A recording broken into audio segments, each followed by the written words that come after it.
Hi, and welcome to our EAFA Cup match. It's against Cedar Rapids. They're Division 2, and I have the best of squads, as you'd expect in Division 2, but also they're not one of the best teams in Division 2 either, and EAFA doesn't have a lot of depth, so on other FA's Division 2 could be in a really, really strong club.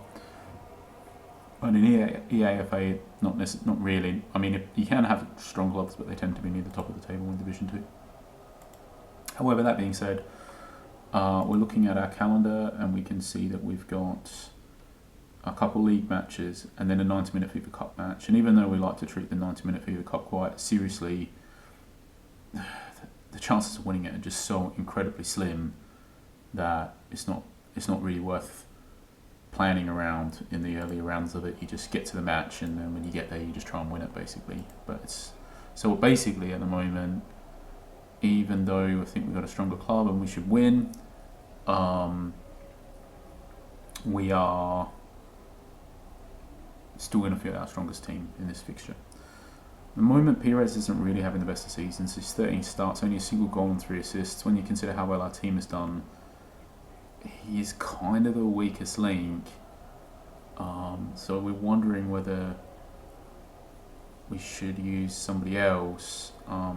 Cunningham has obviously had a big impact off the bench. I think we could just give Lee. I think we can just maybe start Lee here in this match because Lee costs a lot of money, and we really should try and make it work with him in the starting team. So straight away we've got to turn that tackling down. Wow, what a start.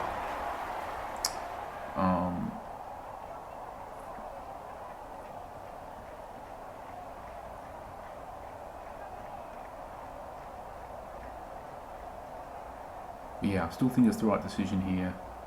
It's not worth us taking the big risks, potentially getting a player sent off, because I still think we've just got a much stronger team than them. And we're online and they're not, so it is again the case that we think we'll have that upper hand in the second half. Even if we don't outplay them that much in the first half, we should have a really significant advantage in the second half, and obviously having a player sent off is really not going to help with that plan.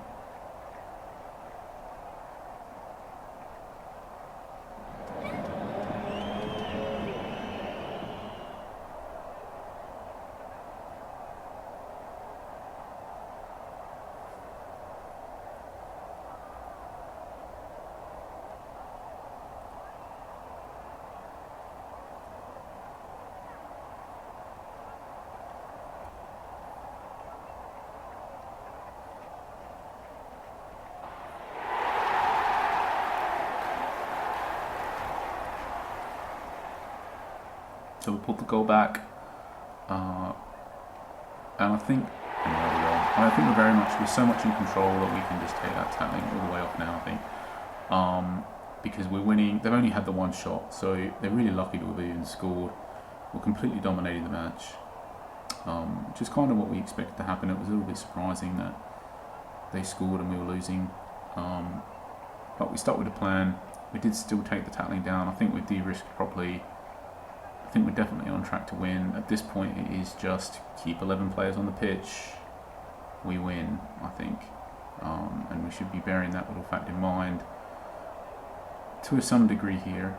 But also, we should hopefully, as long as I don't sort of get lucky and score again, we should hopefully have this result tied up pretty soon. And be looking to rest some of our better players to make sure or take them off just to make sure they don't get injured.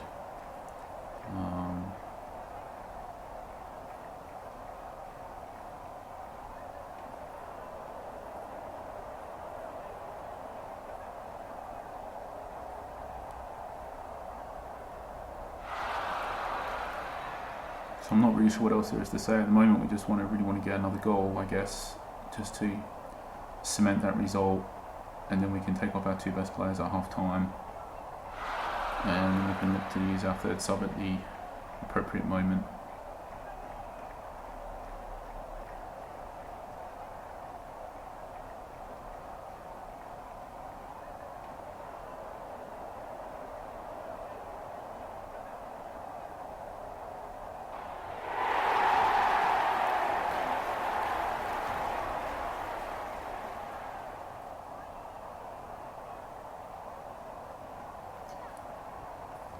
So it's just about planning for future matches here, and I'm already thinking maybe we should be making a sub potentially even before half time.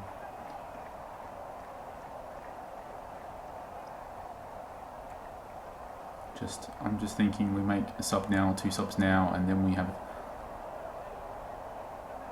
players sent off. What does that mean? We've taken our 2 best players off, and then we get a key player sent off afterwards. Maybe just better to wait till around half time.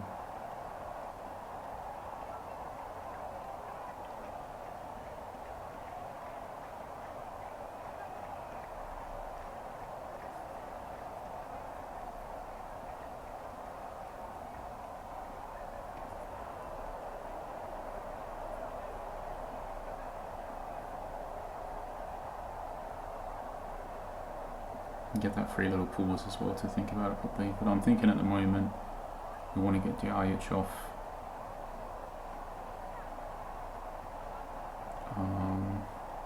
And do we want to do the double sub or just him?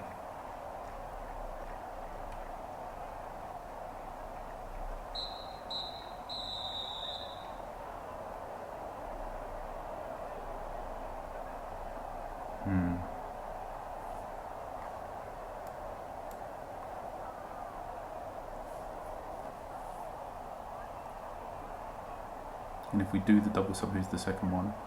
Could be Cudicini, could be Tinkler, could be Arellano. They're the 3 choices. I think we just do this one for now, but the other one will be coming. Oh, I forgot to click the fire. The other one will be coming very soon.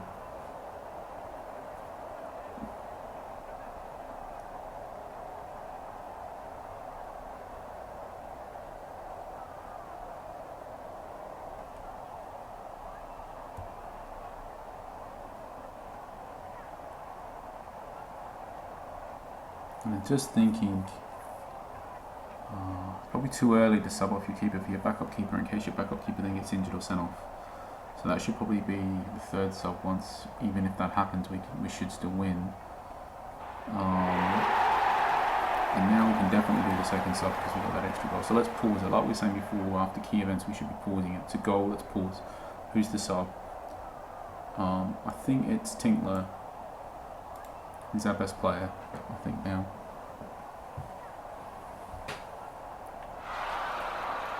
And our 3rd sub, I guess, is going to either be Arellano or Cudicini. Probably Cudicini, because he's the one that's going to really impact us the most if he gets injured at some point, more than any other player. Probably, but maybe Arellano. We've got really nice depth in defensively and in midfield and on the wings. Great depth everywhere. Just it's the strikers and the goalkeepers where we're lacking a bit.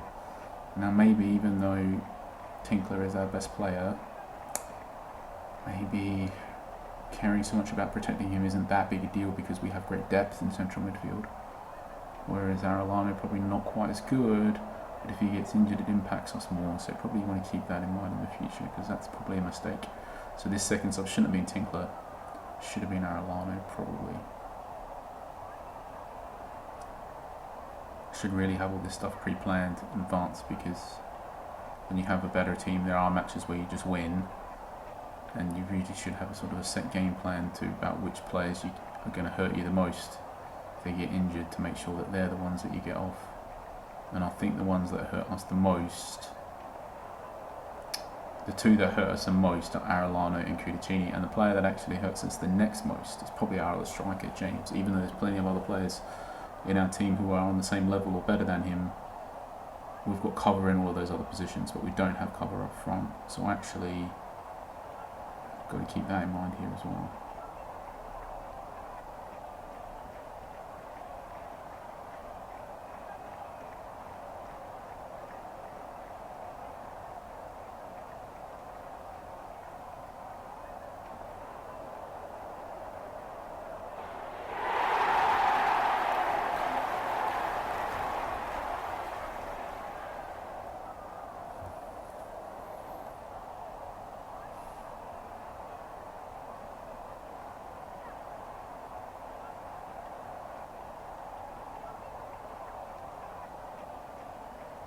it's definitely game over.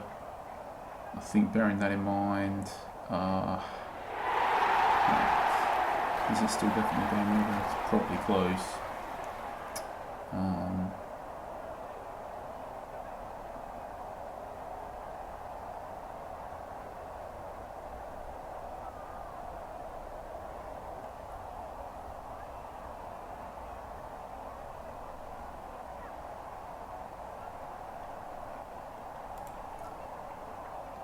Yes, we should do a sub of some description, even if it's not the ones that we necessarily wanted. Alright, let's take Arellano off.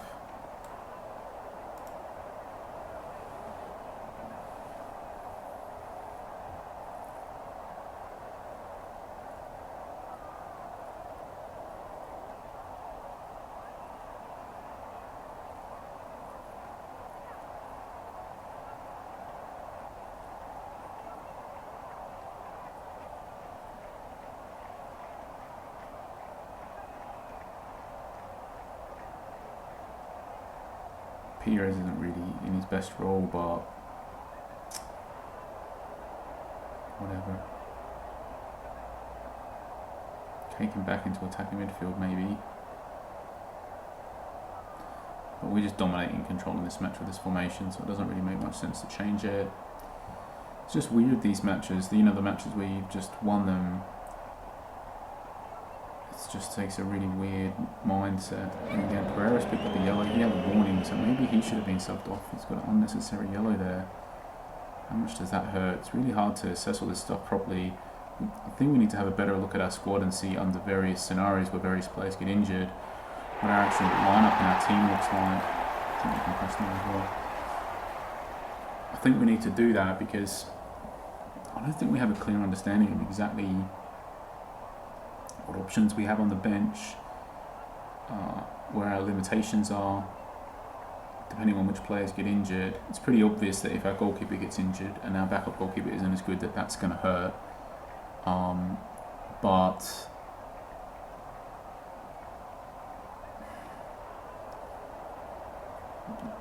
beyond that, I don't think we really have an extremely clear understanding of exactly what it means with certain players getting injured. And even though we do have depth across the back line, it's also clear that Pereira is clearly our best defender. And even though we'd have a good replacement coming in, the argument's the same as Tinkler in some ways. Tinkler's probably just a bit better, but I think we need to establish a clear understanding of exactly which players we really care about the most from getting injured, so we can stop them. But in any way, we took preventative actions. We did 2 early subs. We got our third one. Could have been a bit earlier. Could have been straight after that goal. This goal, although we were thinking about it, and then they scored and whatever. But I think all in all, very, very comfortable win. We took action to prevent some players from getting injured in future matches. We had the tackling on cautious for ages. I think all in all, we did a good job here. Not perfect. Made some minor mistakes, but this sub that we were meant to do at half time, we forgot to click apply at half time. That was a procedural error, not a decision error. Just made a mistake. Did plan to do this. We did. It was good. We paused straight after that goal and got another sub in. The third sub probably should have been straight after this goal here. So that was a slight mistake. We shouldn't have started this match with aggressive tackling, because probably the only way that we're going to lose this match is if we had a player sent off, and playing with aggressive tackling helps the one thing that needs to be true for us to lose become true. So that was just a mistake, but we quickly got it down, but we shouldn't have started with it. So it was a mistake to start with aggressive tackling. This third sub should have been straight after this goal here, but we changed from aggressive tackling very quickly, and we did the sub quickly after, just slightly too late. In the case of this one, slightly too late, it really just meant that maybe Arellano would have got injured when he didn't have to, which is a big deal, obviously. And this one, Lee might have been sent off instead of getting the card, and we might have ultimately gone on to lose the match because of that. So in both cases, small mistakes that could have lost you the match. That's the thing. Which, does that technically mean that they're small anymore? If the mistake could have meant that you lost the match, it kind of doesn't sound like a very small mistake anymore. It sounds like a big one. So yeah, anyway, important thing is to acknowledge so that we just slowly but surely just things become more routine and you just make less and less mistakes. You identify more mistakes. You routinely, as a matter of course, make your quick general decision making is better, and we're doing that over time. We're getting better and better and better at this game, making the correct decisions better, making them faster, sort of correctly predicting more often than not how the flow of matches is going to pan out. So I think we're becoming quite good at the management side of this game. We're improving, so we're good, and we're improving, and hopefully we will always continue to improve.